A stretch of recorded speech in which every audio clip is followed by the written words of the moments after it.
Muchas gracias a Leo por su dirección, a Pablo por el comando también del equipo. Les invito en esta mañana, mis amados, a abrir la palabra del Señor en la carta a los Hebreos, el capítulo 13. Carta a los Hebreos, el capítulo 13. Y vamos a seguir desarrollando justamente la serie que venimos tratando, ¿sí?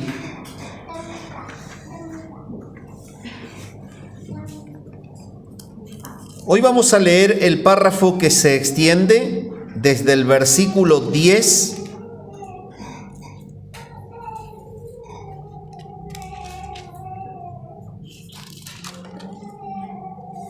en adelante hasta el versículo 19.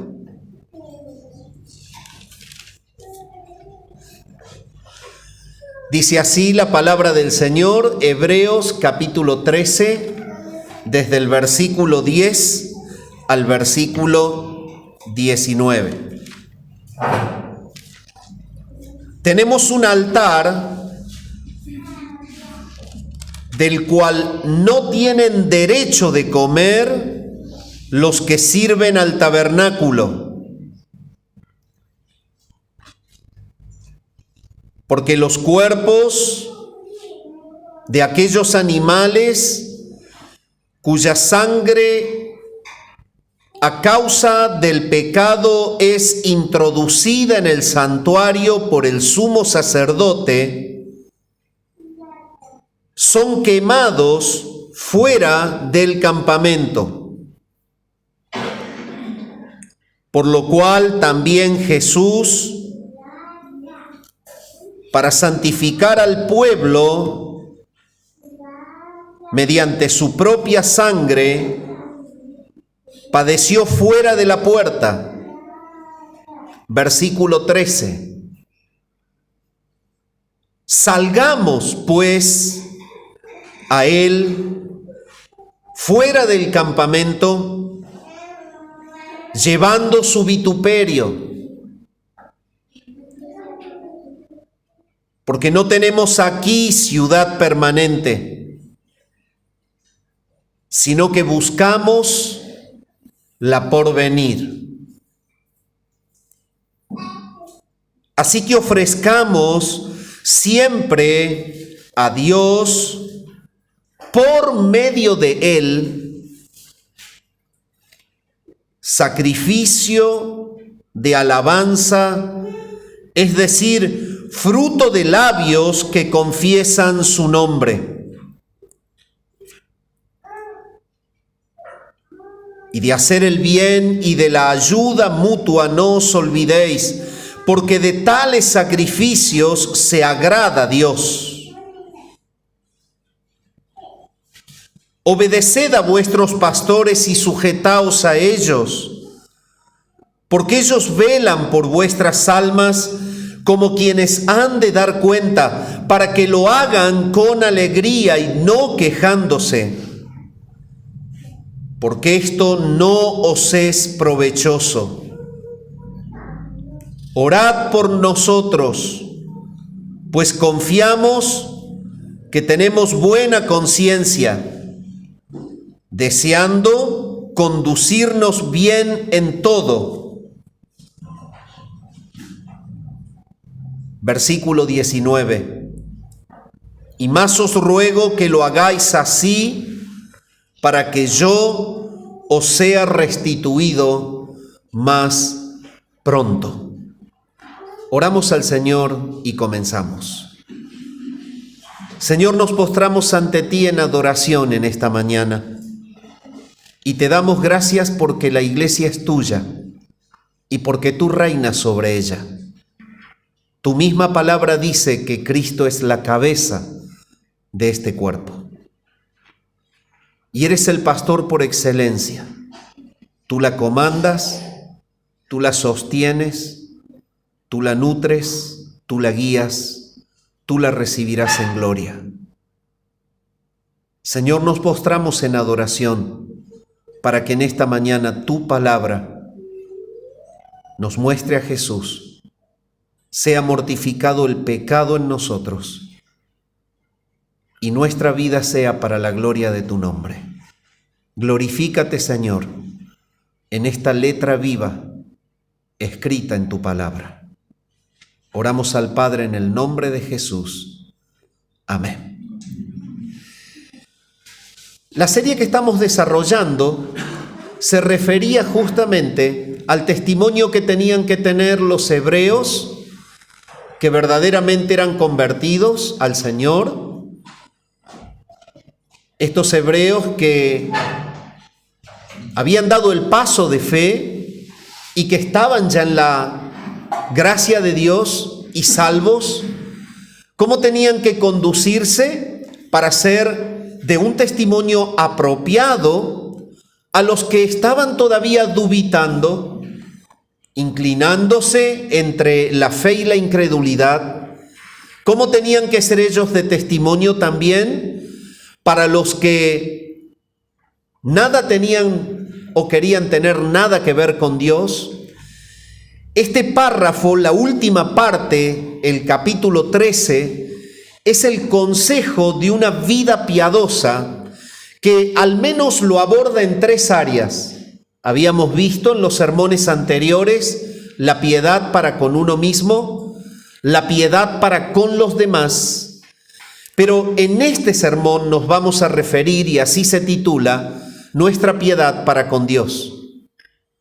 Así como el pasaje habló a nuestro propio mundo interno, también habló de nuestro compromiso para con los demás. Ahora va a hablar al menos de 4 responsabilidades que tenemos para con Dios. Entonces, el sermón se titula Nuestra piedad para con Dios y contiene 4 puntos. El primero de ellos es separación. Esta parte del sermón, el primer punto, separación, lo encontramos en este párrafo.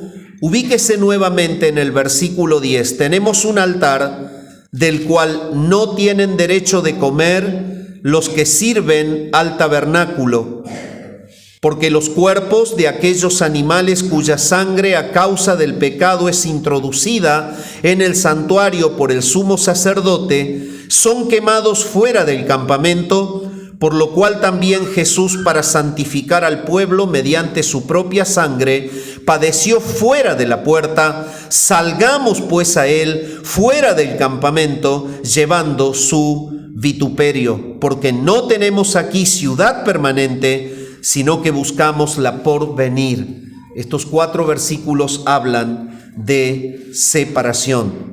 El segundo punto del sermón se extiende en los versículos siguientes. Veamos lo que dice. Así que ofrezcamos siempre a Dios, por medio de él, sacrificio de alabanza, es decir, fruto de labios que confiesan su nombre, y de hacer bien y de la ayuda mutua, no os olvidéis, porque de tales sacrificios se agrada a Dios. Y este es el segundo punto del sermón, sacrificios. El tercer punto del sermón se extiende desde el versículo 17 en adelante, cuando dice: obedeced a vuestros pastores y sujetaos a ellos, porque ellos velan por vuestras almas, como quienes han de dar cuenta, para que lo hagan con alegría y no quejándose, porque esto no os es provechoso. Sumisión. Y el cuarto punto del sermón se extiende desde los versículos 18 al 19, cuando dice: orad por nosotros, pues confiamos en que tenemos buena conciencia, deseando conducirnos bien en todo, y más os ruego que lo hagáis así, para que yo sea restituido más pronto. Y este último es súplica. Entonces, nuestra piedad para con Dios se basa fundamentalmente en 4 responsabilidades. Estuvimos viendo la primera de ellas, separación. La segunda de ellas, ¿cuál era? Sacrificio. La tercera de ellas, ¿cuál era? Sumisión. Y la cuarta de ellas, ¿cuál es? Súplica. Entonces, vamos a comenzar desarrollando la primera de ellas. Y puntualmente es lo que necesita la vida de un creyente para dar gloria a Dios, impactando la vida de otros. Es que nadie va a poder impactar la vida de su entorno sin una santa y sana relación con Dios. Cuando el creyente quiere vivir siendo de testimonio, debe primero comenzar y asegurarse de que su relación con Dios es la correcta. Entonces, lo primero que la palabra nos presenta en el versículo 10 es esta responsabilidad, la separación. ¿Y cómo lo muestra el escritor? Da un ejemplo a los hebreos de lo que era el oficio del culto antiguo. Y comienza diciendo, tenemos un altar del cual no tienen derecho de comer los que sirven al tabernáculo. La manera por la cual el escritor intenta mostrarle esta verdad a los judíos que están convertidos y que tienen que ser de testimonio, es llevándolos al ejemplo del oficio del culto en la antigüedad. En este oficio del culto está presentando el escritor que había justamente aquellos sacerdotes que oficiaban en el tabernáculo y que les era prohibido comer de lo que se sacrificaba allí. No tenían derecho a comer cuando era justamente el día de la expiación. Si bien habitualmente ellos podían participar y se alimentaban de la carne de los animales que sacrificaban, en el día de la expiación ellos no tenían derecho de comer el cuerpo del animal. Y lo que presenta el escritor, el motivo por el cual no tenían ese derecho, es porque el símbolo era que todo el pecado del pueblo para el cual se realizaba el sacrificio estaba justamente en el cuerpo o en la carne de ese animal. Por lo tanto, cuando el animal era sacrificado, ellos no tenían derecho a comerlo porque el cuerpo del animal se sacaba fuera del campamento y se lo quemaba en un campo externo. Pero es que la figura era que en el cuerpo de ese animal estaban siendo transportados los pecados del pueblo. La sangre había sido quemada en el altar, en el lugar santísimo, y allí había sido ofrecido justamente este sacrificio para que Dios sea propicio en perdonar los pecados del pueblo. Entonces el escritor toma esta figura y dice, tenemos los judíos este altar, del cual no tienen derecho de comer los que sirven al tabernáculo, porque los cuerpos de aquellos animales cuya sangre a causa del pecado es introducida en el santuario por el sumo sacerdote, son quemados fuera del campamento. ¿Por qué? Por lo cual también Jesús, para santificar al pueblo, mediante su propia sangre, padeció fuera de la puerta. Es por eso que el Señor fue justamente colgado a las afueras, saliendo de la puerta en el monte del Gólgota. Es que Él mismo aplicó esa figura, porque sobre su cuerpo Dios había cargado el pecado del pueblo santo. Y esta es la figura que el escritor a los hebreos le muestra a los judíos convertidos para que entiendan la figura de la separación. El pecado quedaba allí en el pueblo, el animal se sacrificaba fuera y se lo quemaba fuera, como figura de que cuando se ofrecía el sacrificio el pecado era despegado del pueblo porque había una mediación de perdón por parte de Dios. Pero la figura puntual es esta separación, y por eso toma y lo vincula con el nuevo pacto y dice, la misma figura de la cual hablaba el antiguo pacto, separando en el cuerpo de ese animal los pecados del pueblo para ser quemado afuera, en el nuevo pacto es la misma actitud que tiene Jesús. Jesús, cargando el pecado del pueblo santo, sale afuera y Él es sacrificado fuera de la puerta. Toda esta figura, el escritor la utiliza para que entendamos que necesitamos separarnos del mundo. El concepto aquí es la separación. El pecado era justamente juzgado y el pueblo quedaba limpio. Pero entonces, en toda esta figura que nos llama al concepto de la separación, el escritor nos habla y puntualmente nos dice: salgamos. Así como lo hacían con el animal porque estaba cargado de pecado y lo llevaban afuera, así como Cristo salió a ser sacrificado a las afueras de la ciudad, en la figura de esta separación, nosotros salgamos pues a Él, fuera del campamento, llevando su vituperio. Entonces, lo que está el escritor diciendo es: hay un concepto de separación. El pecado y la limpieza no pueden convivir juntos. Son principios mutuamente excluyentes. Cuando hay limpieza no hay suciedad. Y cuando hay suciedad se acabó la limpieza.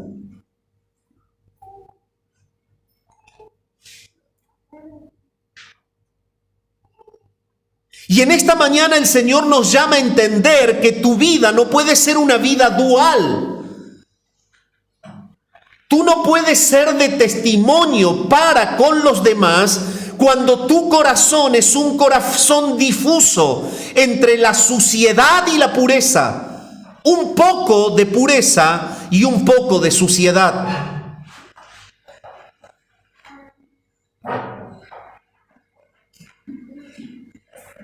El reformador en la antigüedad decía lo siguiente: el arrepentimiento no solamente es la puerta de ingreso a la vida cristiana, el arrepentimiento es la vida cristiana. La vida cristiana piadosa es una constante separación del pecado, mi amado hermano. Son principios excluyentes. Aquel que se cree que vive en la media luz o en la media tiniebla se equivoca. O estás en luz o estás en tinieblas. La figura aquí es separación y el consejo puntual es: salgamos pues a Él fuera del campamento, llevando su vituperio. Es exactamente esta decisión de fe la que Moisés adoptó y que se encuentra registrada 2 capítulos anteriores en la misma carta, en el capítulo 11 y versículo 26. Cuando la palabra dice que Moisés tuvo por mayores riquezas el vituperio de Cristo que gozar de los tesoros de los egipcios. Es necesario que entendamos que el Señor nos llama a separarnos del mundo y a identificarnos plenamente con Jesús. Y este es el llamado a los hebreos en la antigüedad.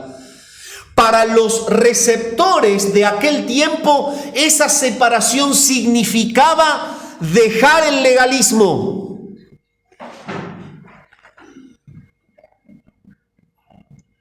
Ustedes no pueden seguir descansando en la ley de Moisés.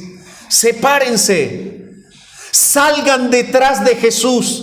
Sigan sus pisadas, así como Él los compró cargando sobre su cuerpo el pecado de ustedes, y ustedes están identificados con Él que salió fuera de la ciudad. Síganlo a Él. Él es el que pagó su deuda, síganlo a Él. Sepárense del mundo. Esa es la figura aquí. Llevar el vituperio de Jesús es identificarnos con Él.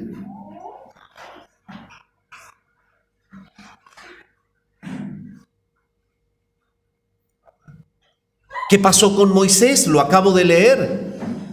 A pesar de tener la posibilidad de seguir bajo las pompas y el disfrute de una vida real, como hijo de la hija de Faraón,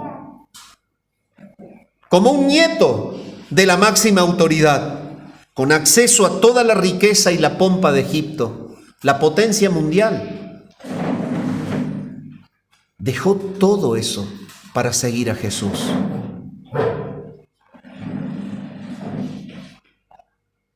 Ese es el llamado en esta mañana. La iglesia bíblica está compuesta de personas que se separan,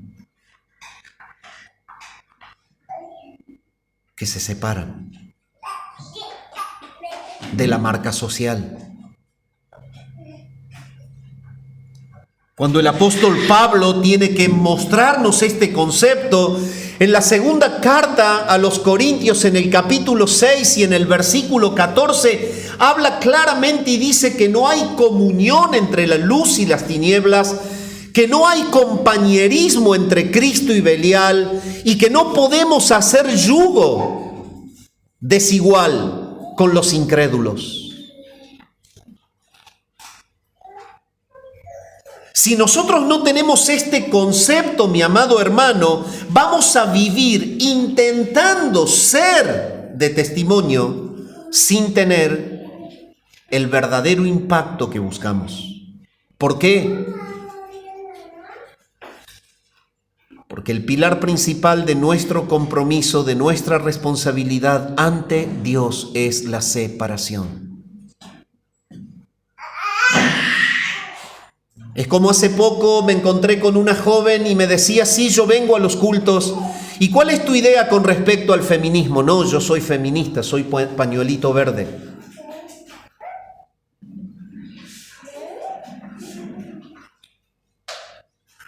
¿Eso es estar en el legalismo? ¿A qué te sientas en un culto cuando apruebas un crimen?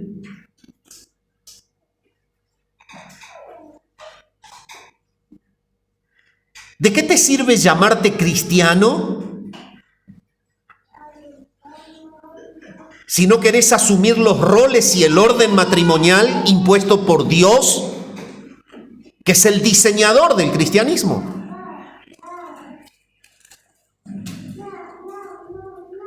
El escritor dice, salgamos pues a él, llevando su vituperio. Cristo vivió en medio de los hombres de una manera totalmente distinta a la que los hombres vivían en el tiempo en el que él vivió en la tierra. Salir por detrás de él llevando su vituperio es copiar la renuncia de Jesús al sistema que lo rodeaba. Pablo dice, no hay compañerismo entre la luz y las tinieblas, no hagamos yugo desigual con los incrédulos. Cuando él prepara a Timoteo, él le dice, ninguno que milita se enreda en los negocios de la vida a fin de agradar a aquel que lo tomó por soldado. Lo mismo que él vio en Jesús, lo practicó en su vida. Y lo mismo que él practicó en su vida, se lo aconsejó a Timoteo. Y es exactamente la misma marca que practicó en el antiguo pacto Moisés. Se desprendió de la pompa de Egipto para padecer con el pueblo de Dios. Llevó el vituperio de Jesús. Pablo dejó todo el goce y el disfrute de sus títulos. Dejó todo el goce y el disfrute de todas sus posibilidades sociales para llevar el evangelio de Jesús. Y a Timoteo le dijo, ¿querés pastorear? Entende esto, vas a ser un soldado del ejército de Dios y debes estar para cumplir sus órdenes y nada más.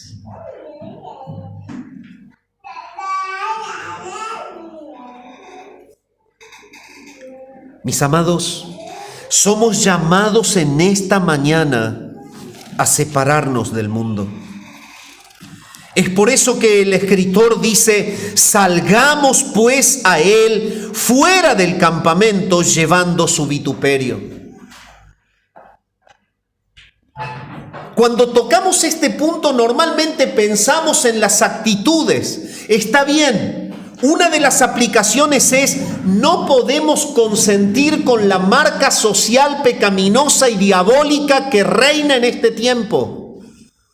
La iglesia piensa distinto a lo que impone la sociedad impía. La iglesia defiende el matrimonio, defiende la célula vital de toda sociedad, que es la familia. La iglesia se opone a los crímenes. La iglesia se opone a la ruptura del hombre con la mujer.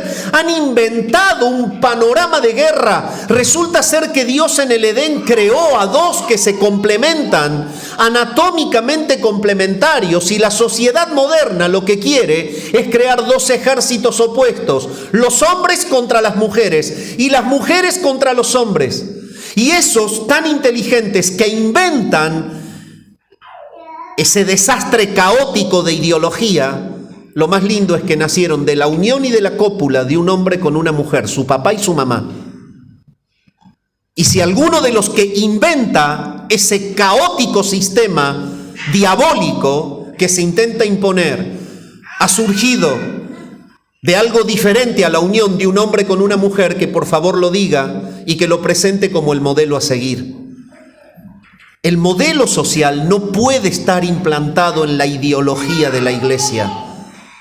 La ideología de la iglesia es la Biblia, no el pecado de la sociedad. Pero en cuanto a la aplicación de seguir detrás de Cristo, llevando su vituperio, hay una raíz mucho más profunda en esto.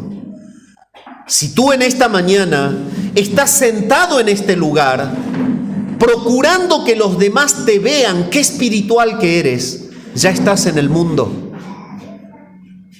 Las intencionalidades del corazón hacen que nuestra vida esté lejana al vituperio de Cristo. Siempre que actuamos con la intención de ser vistos, de captar la atención de los demás, de poder obtener algún beneficio en la práctica de la fe, ya estamos en el mundo. No solamente es a través de las conductas visibles, sino a través de las inclinaciones del alma. ¿Qué es lo que nos pide el Señor? Que salgamos detrás de Él llevando su vituperio. La inclinación de mi corazón debe ser solamente darle gloria a Él. Cuando Juan nos escribe para aclarar este concepto, nos dice en la primera carta de Juan, en el capítulo 2, el versículo 15 al 17, no ames al mundo ni las cosas que están en el mundo. Porque todo lo que hay en el mundo, los deseos de los ojos, los deseos de la carne, la vanagloria de la vida, no provienen del Padre, sino del mundo. Y el mundo pasa y sus deseos, pero el que hace la voluntad de Dios permanece para siempre. ¿Qué significa entonces separarnos? Usted puede decir: yo me rozo cada día con personas del mundo. Es que ese es el sentido que Dios tiene, por el cual te tiene en la vida. Te tiene en la vida para testificar al mundo. Y es eso lo que el escritor le está diciendo a los hebreos convertidos. Para poder testificarle al mundo, tienen que separarse del mundo. Ese es el sentido de este primer punto del sermón. Y entonces es como que se genera un conflicto. ¿Pero cómo? Si yo tengo compañeros de trabajo que mienten, que son adúlteros, que estafan, que roban tiempo a su patrón. Permanentemente estoy rodeado de esa gente. Entonces, ¿qué hago? Justamente la mala comprensión de este punto es lo que creó en un tiempo el tema de la reclusión. Personas que se encerraban pensando que iban a poder ser más santas porque no tenían contacto con la sociedad que los contaminaba. Y lo que el Señor quiere es que la iglesia, siguiendo el vituperio de Cristo, impacte a la sociedad contaminada. Lo que el escritor le dice a los hebreos es que si tú verdaderamente te separas en tu corazón del mundo, serás de impacto a los que te rodean y que viven en tinieblas. Cuando tu compañero miente, tú dices la verdad. Esto es no amar al mundo. Cuando tu compañero se acuesta con mujeres que no son las suyas, o tus compañeras se acuestan con hombres que no son sus esposos, tú no lo haces. Y eso es no amar al mundo. Cuando tus compañeros y compañeras de trabajo, de estudio, mienten y roban de su tiempo y le mienten al Estado, tú no lo haces. Y eso es tomar su vituperio y llevarlo sobre ti.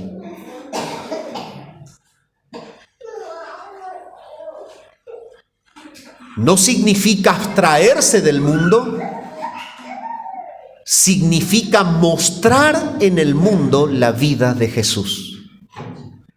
Eso es llevar su vituperio. La santidad de Jesús, la transparencia de Jesús, la misericordia de Jesús, la paz de Jesús. Eso es no amar al mundo.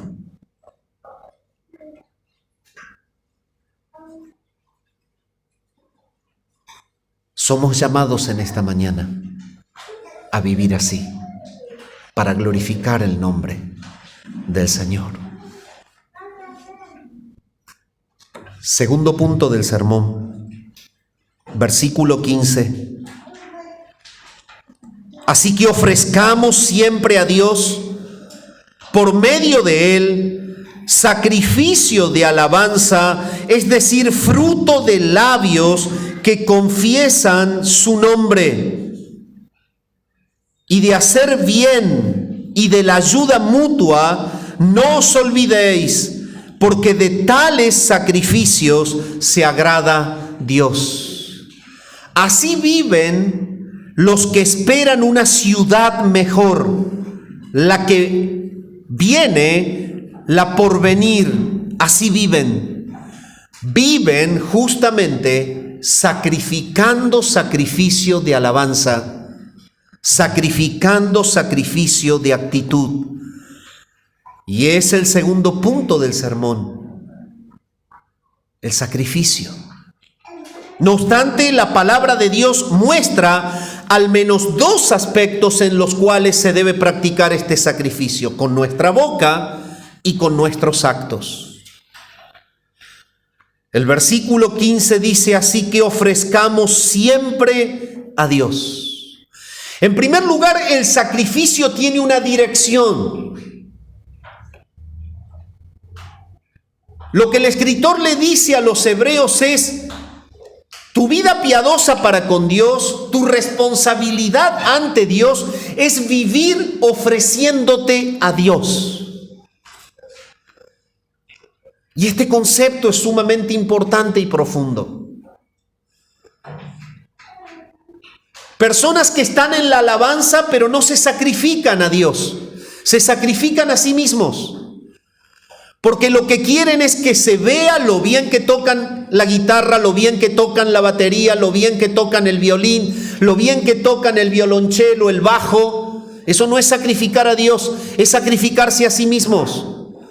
Directores de alabanza que aman la gloria, el aplauso de los demás, y que gente deje quizás de ir a un trabajo para ir a verlos cómo dirigen. Eso no es sacrificar a Dios, eso es sacrificarse a sí mismo. El sacrificio es a Dios. Ese es el primer punto. Una iglesia bíblica debe sacrificar a Dios. Él está en el centro de mi importancia. Las actitudes no deben ser para la gloria personal, sino que debe haber un desprendimiento total del protagonismo humano, y la actitud debe ser totalmente dirigida a la gloria de Dios. Ese es el sacrificio del cual habla aquí. No significa que todo te cueste. Otros interpretan esto, algunos lo toman como el sacrificio y bueno, yo voy y me sacrifico porque estoy en la iglesia 1 hora, 1 hora y media, 2, 3, el tiempo que sea, y aparte me sacrifico porque tengo que ir en la semana a orar con el grupo para poder estar en la alabanza, y entonces todos son sacrificios. No habla del sacrificio de lo que cuesta, sino habla de la entrega de un corazón piadoso que solamente busca la gloria de Dios. Ese es el punto aquí. Por eso este párrafo habla de los 4 secretos, las 4 responsabilidades para poder tener un testimonio piadoso. Si no nos separamos, nuestra vida no ejercerá ningún tipo de influencia. Pero si no sacrificamos a Dios, tampoco seremos de influencia.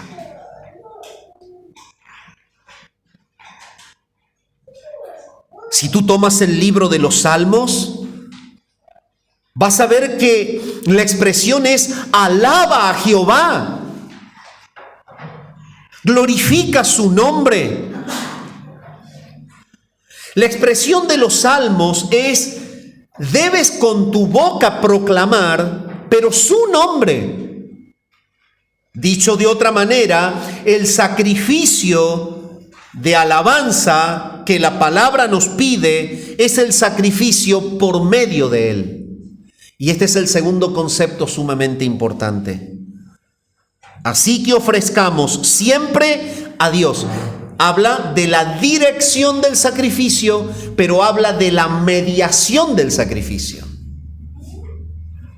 Y la mediación del sacrificio es Él. O dicho de otra forma, Dios recibe como adoración lo que Él provoca en el corazón de sus hijos para que lo adoren. Es por medio de Él. Es por medio de Él.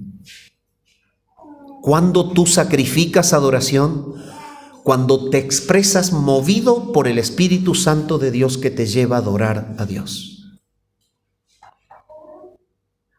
Y ese es un punto tan importante. Personas que quizás quieren estar en algún lugar, en un ministerio, o que en su vida personal dicen, bueno, voy a tomarme un tiempo para alabar o adorar a Dios, y están en cualquier cosa. Descuidan los medios de gracia, las disciplinas espirituales, pero pretenden ser adoradores. Debemos, mis amados hermanos, entender que el verdadero sacrificio tiene dirección y tiene mediación. La dirección es Dios y la mediación es Él mismo. Es la adoración que se desprende de los que han sido salvos. Es la adoración que se desprende de los que han sido comprados por la sangre del que dio su vida fuera del campamento, fuera de la ciudad.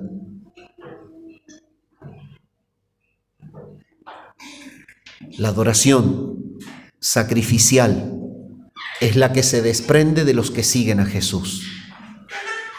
Entonces, cuando no tenemos un sacrificio de alabanza, sin duda debemos comenzar no por buscar en que soy desentonado, desafinado, en que siempre fui verdaderamente duro para aprender algún instrumento musical. Yo en mi vida he hecho el esfuerzo de aprender un instrumento musical, pero como nací zurdo, vino uno que me quiso enseñar y me dio vuelta la guitarra al revés, peor, me dio vuelta la cabeza porque zurdo, tenés que tocar las notas. Y la batería también, vino, enséñame a tocar a ver si yo puedo también aprender. Y vino y me cambió todos los tambores. Peor, y no podía, y nunca pude. Es que no se trata de una cuestión de aplicación práctica, se trata de una inclinación del corazón. El sacrificio del cual habla aquí no es la habilidad musical. Es la sensibilidad a la guía del Espíritu de Dios que te lleva a adorar al Salvador. Cuando vos tenés guía del Espíritu de Dios para adorar al Salvador, Vas a poder hacerlo con un instrumento, lo vas a tocar para la gloria de Él y no para hacerte ver. Si no tenés instrumento, vas a estar solo en el medio del monte y lo vas a hacer perfectamente bien, porque lo que estás haciendo es sacrificar alabanza. ¿Qué tiene el sacrificio verdadero de alabanza? Dirección y mediación. Pero fíjense en lo que dice. Es por medio de Él. No descuidemos los medios de gracia si queremos sacrificar alabanza.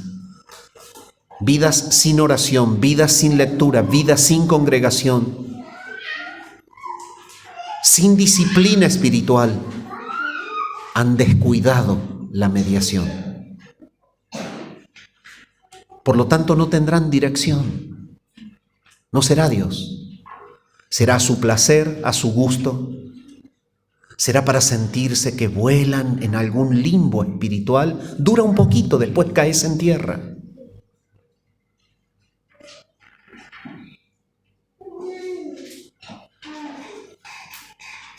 El sacrificio de alabanza tiene dirección, tiene mediación, pero aparte, ¿qué dice? Así que ofrezcamos siempre a Dios,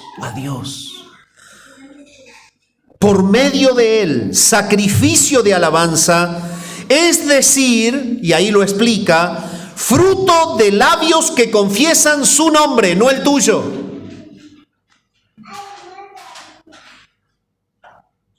Y ahí está, ahí cierra el concepto.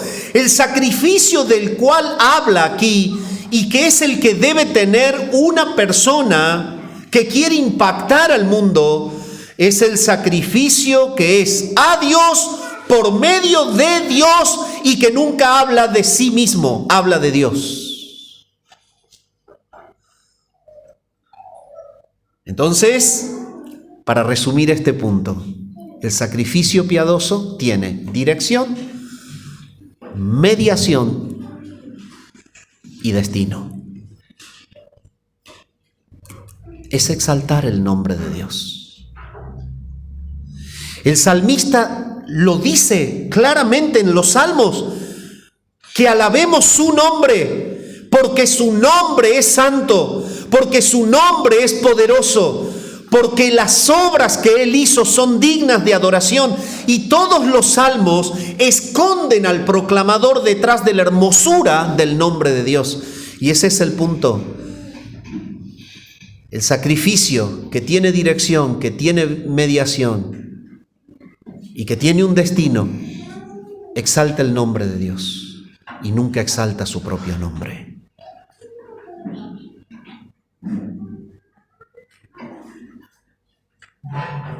Mi amado, somos llamados a esta ofrenda y sacrificio de alabanza que exalta su nombre. Prácticamente, ¿cómo podemos hacerlo? Tómese tiempo, inquiera en la Escritura, ore al Señor.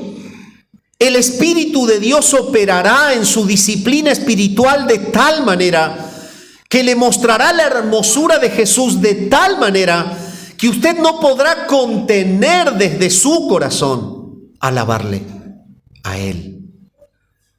Y si hay algo que le causará placer, es estar siempre escondido detrás de su hermosura. Pero el que no tiene disciplina espiritual, el que no tiene buena comunión con Dios, lo que procura hacer cuando alaba es que lo vean, para que se fijen quién es, para que noten lo que dice, para que vean de qué manera toca, para que vean de qué manera actúa. Y en ese instante es descalificado en su adoración. Destino, mediación, destinatario, final, su nombre exaltado.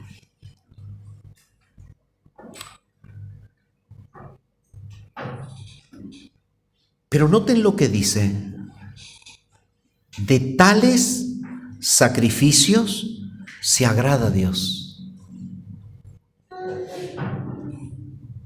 Entonces, cuando el sacrificio tiene verdadera dirección, cuando el sacrificio tiene verdadera mediación, cuando el sacrificio tiene verdadero destino, de ese sacrificio se agrada a Dios. Creamos muchas veces concepciones ilusorias. Pensamos que todo lo que hacemos, el Señor se siente tan agradado. En realidad debemos entender cómo es que a Él le agrada. Y no tiene otro secreto, es simple, es que lo hagas para Él, no para vos. Y la manera de poder hacerlo para Él es que Él lo desprenda en vos. Es por medio de Él que le das a Él lo que a Él le agrada.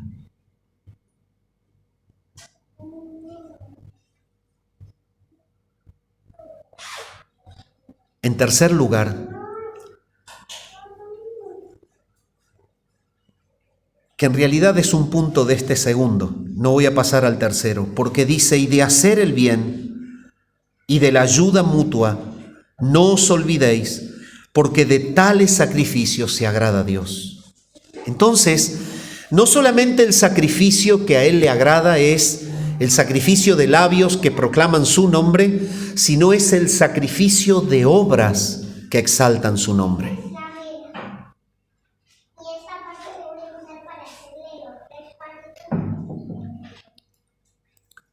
¿De qué manera lo presenta la palabra aquí? Y de hacer el bien. La palabra es clara cuando nos dice, no te canses pues de hacer el bien. Y tú dices, pero esto es un sacrificio de acción, claro, es tu vida rendida a no ajustarte a la maldad social. Es tu vida rendida a que todas tus actitudes estén en contraposición con la maldad reinante. Hacé el bien. Estate expectante de la necesidad de tu hermano siempre. Asegúrate de que los miembros de tu familia espiritual sean bendecidos por tus actitudes siempre. No solamente por lo que decís, sino también por lo que haces siempre.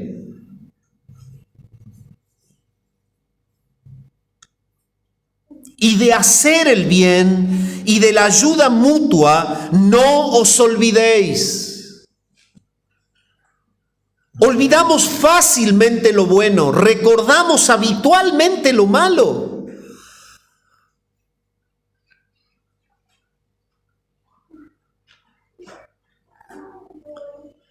No debemos olvidarnos de hacer el bien. La palabra es clara cuando nos dice que nosotros no solamente debemos hablar de amar, sino que debemos obrar el amor. Primera Juan capítulo 3 y versículo 18 nos enseña y nos dice, hijitos míos, no amemos de palabra ni de lengua, sino de hecho y en verdad.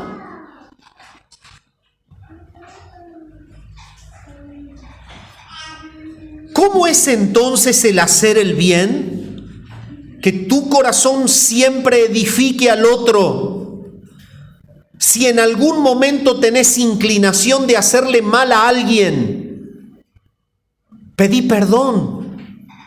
Entendé que en ese momento no estás sacrificando con tus actitudes sacrificio de adoración a Dios.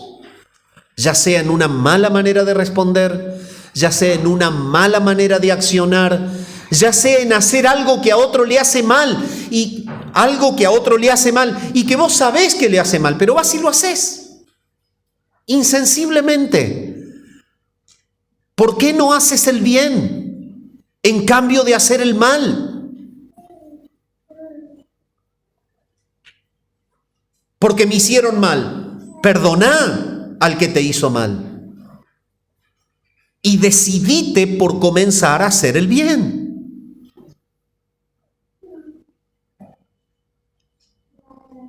Y de la ayuda mutua no te olvides. Es como que la palabra está mostrando que para poder tener una vida de influencia, debes estar conectado con la necesidad del otro, sensibilizado con la necesidad de tu hermano.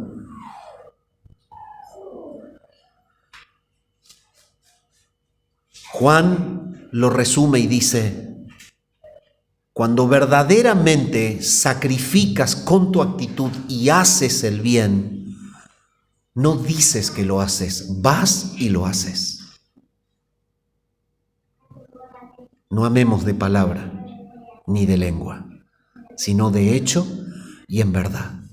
Por ejemplo, casos prácticos, te enterás de que un hermano quedó sin trabajo y tiene necesidad para el alimento. ¿Cómo se ama de palabra y de lengua? Ay, oremos por la necesidad del hermano. Está bien orar por eso, yo no discuto.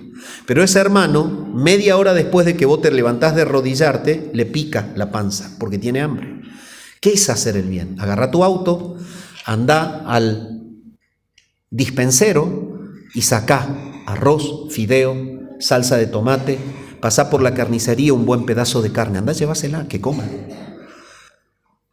Hacer el bien no es solamente amar de palabra, de lengua, es de hecho y en verdad.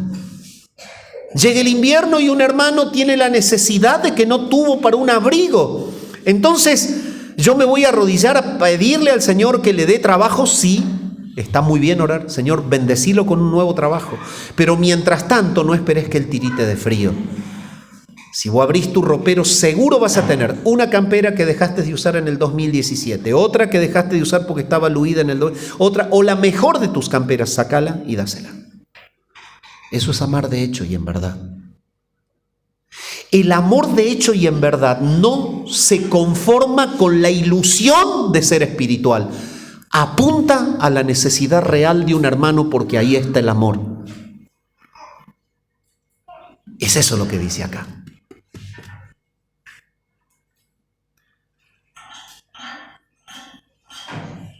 Ahí está el amor. En la necesidad real, no en la ilusión de que voy a ser un buen cristiano si lo hago. Y me quedo con la ilusión, pero me falta la acción. Entonces, sacrificio. En tercer punto del sermón, note usted lo que dice más adelante. Versículo 17. Obedeced a vuestros pastores y sujetaos a ellos, porque ellos velan por vuestras almas como quienes han de dar cuenta, para que lo hagan con alegría y no quejándose, porque esto no os es provechoso. Esto tiene que ver y está conectado con lo que venía diciendo antes. Lo que venía diciendo antes con respecto a los pastores es que tengan en claro lo que los pastores les enseñaban. Versículo 7. Acordaos de vuestros pastores que os hablaron la palabra de Dios. Considerad cuál haya sido el resultado de su conducta e imitad su fe. Y más adelante dice, sujetaos a ellos, que es lo que nos toca en esta mañana. Entonces, el tercer punto del sermón, el otro gran compromiso, responsabilidad ante Dios es la sumisión al pastorado. Todos en la vida hemos tenido en algún momento un pastor.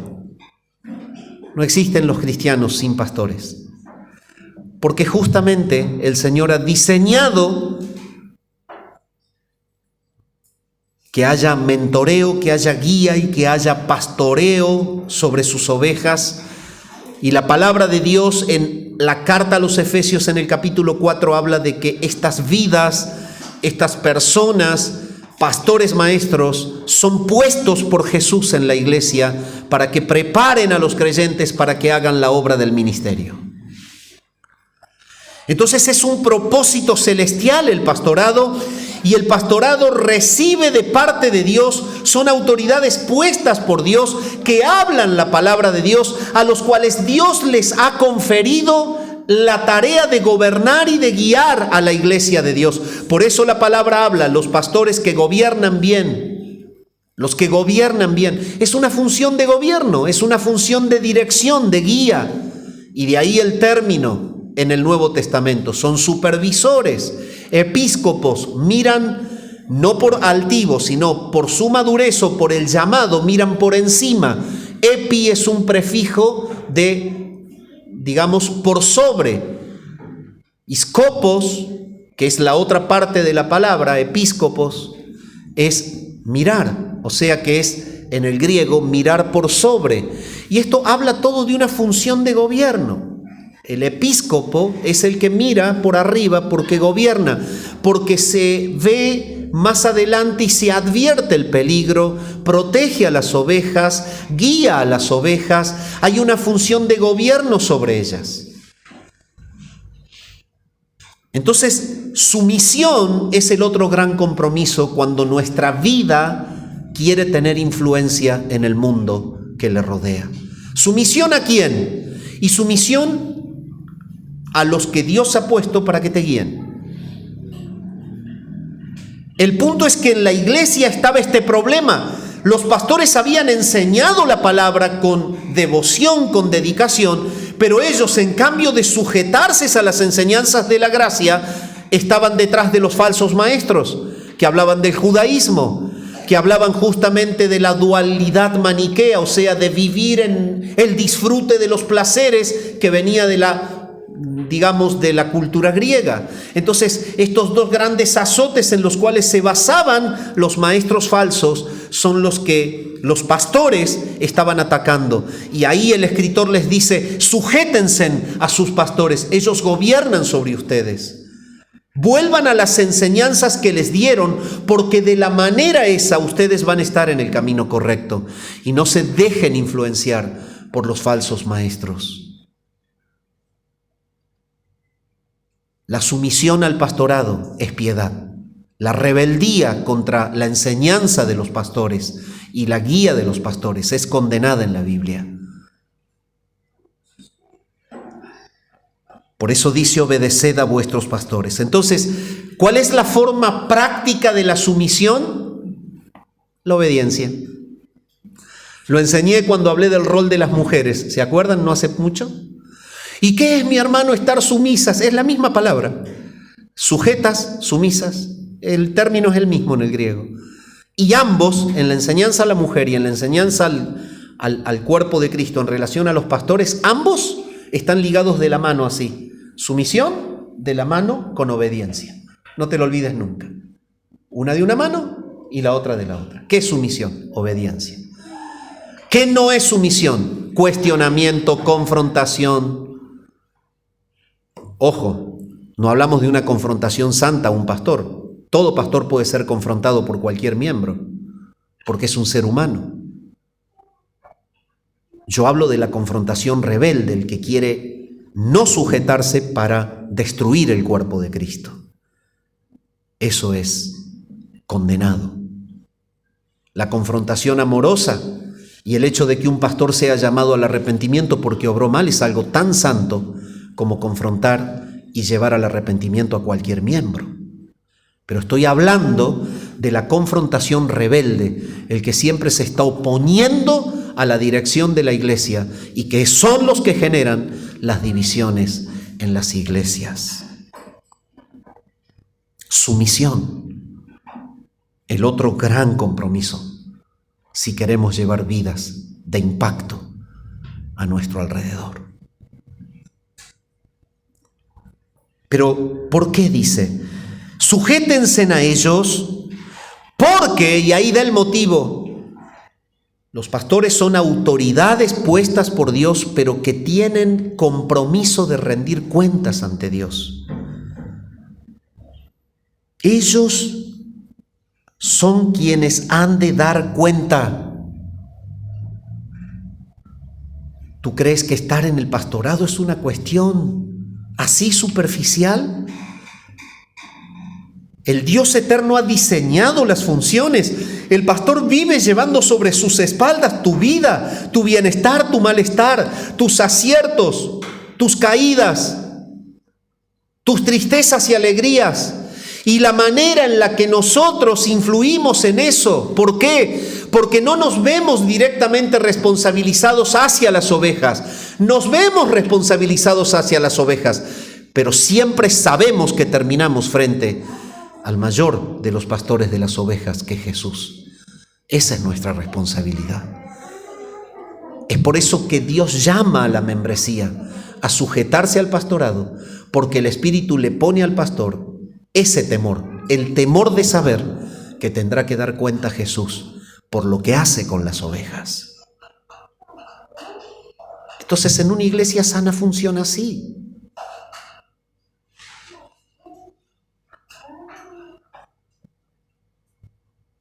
Ellos velan por vuestras almas como quienes han de dar cuenta. Y ahora está el propósito de esta sumisión. La paz en la congregación proviene de un pastorado piadoso que no exaspera ira, de un pastorado piadoso que guía, ama, cuida, se encarga de estar detrás, allí meloso, está con las ovejas y esto y el ¿cómo te sentís? ¿Cómo andás? Eso es lo que nos manda el Señor. ¿Necesitas tiempo? ¿Estás bien? ¿Estás mal? ¿Sí? ¿Te habla? Pero también la paz se establece cuando la membresía respete ese gobierno. Y entonces dice, para que lo hagan con alegría. No hay mayor frustración para un pastor cuando tiene rebeldía en una oveja o en varias ovejas, porque eso trae verdadero problema, tristeza, angustia. Entonces esto ahuyenta, esto lo que hace es destruir la alegría con la que se puede llevar a cabo la función de guiar y de pastorear. Para que lo hagan con alegría y no quejándose, porque en realidad es sumamente fastidioso la rebeldía de las personas que se oponen a la enseñanza bíblica, la rebeldía de las personas que se oponen al liderazgo, genera este fastidio quejoso en los pastores. Y a la larga dice, esto no es provechoso. No se edifica la oveja, ni tampoco se edifica el pastor. Entonces el resultado es este. ¿Usted quiere tener una iglesia feliz? Tenga un pastor feliz.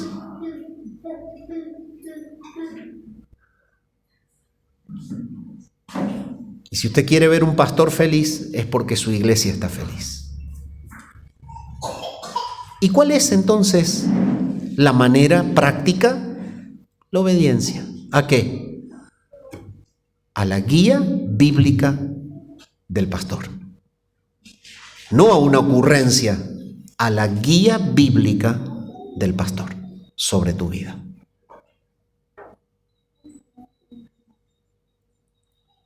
Por último y para terminar, la súplica. Mire, mi amado hermano, si usted quiere influenciar la sociedad en donde está, ore. Si usted no ora, nunca influenciará sobre nadie. La vida de influencia proviene del contacto y de la comunión con Dios. ¿Qué le enseñó el Señor a los suyos en aquel tiempo? Allí estaban los fariseos y extendían sus vestidos y trataban de tocar trompeta, y todo lo que hacían, de alguna manera tenían que haber algún barullo que lo identifique para que sea aplaudido por la sociedad que los observaba. Y esto habla de un legalismo, de una vida fría que no tiene piedad, habla de una búsqueda de adoración y adulación personal. Pero cuando verdaderamente usted entra en la cámara secreta y ora a su Padre que está en lo secreto, el Padre que ve en lo secreto recompensa en público. ¿Qué es esa recompensa pública? ¿Grandeza para vos? No, gloria a su nombre a través de tu vida. Gloria a su nombre a través de tu vida.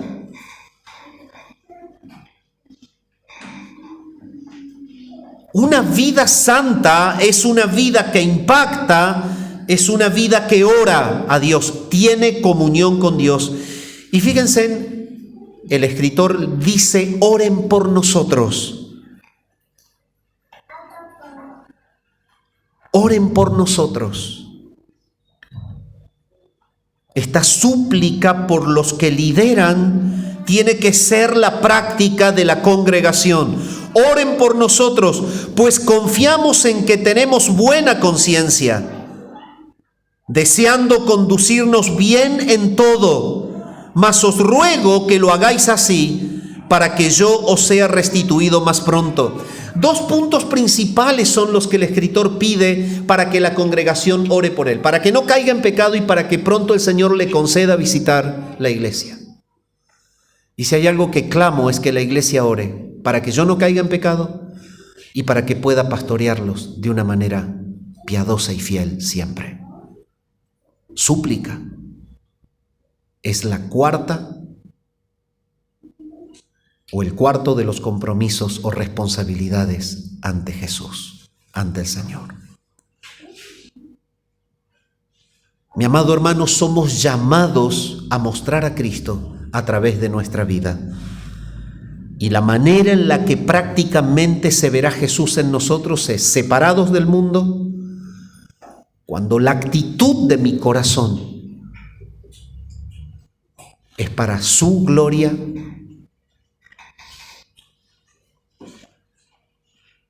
es decir, sacrificando un sacrificio que a Él le agrada. Cuando mi actitud es obedecer, estar sumiso, el pastor a la guía del Señor, la congregación a la guía del pastor, que a su vez es la guía del Señor. Y por último, vidas que suplican la santidad de los líderes, la concesión del ministerio y del liderazgo para glorificar a Dios. ¿Qué es lo más maravilloso de esto? Es que así vive el pueblo de Dios. Y si en esta mañana tú estás sentado en aquel lugar y estás asociándote con la iglesia, vienes, escuchas la adoración, la alabanza, pero no eres miembro del reino, pero no eres un miembro del cuerpo de Cristo, porque aún no te has arrepentido de tu pecado, puedes en esta mañana entender que Jesús salió fuera de la puerta llevando el pecado de todo aquel que cree en Él. Y que allí en la cruz le ofreció al Padre el pago de la deuda, del pecado del que cree en Él. Jesús es el Salvador y el Señor de todo aquel que cree en Él. Si no te has arrepentido y si aún estás en el pecado, cargando tu pecado, lejos de Dios, perdiéndote eternamente, arrepiéntete, ven a Jesús. Él es el Señor y el Salvador de todo aquel que cree en Él. Si tú ya eres de Él y vives en el pecado de la mundanalidad, tratando de que siempre las cuestiones de la piedad aporten a tus beneficios, si no estás sacrificando para la gloria de Dios, sino para tu propia gloria, si siempre en algún punto estás buscando la rebeldía para oponerte al liderazgo, y si nunca oras por la santidad de tus líderes, arrepiéntete y vuelve al Señor. Que tu vida sea para su gloria.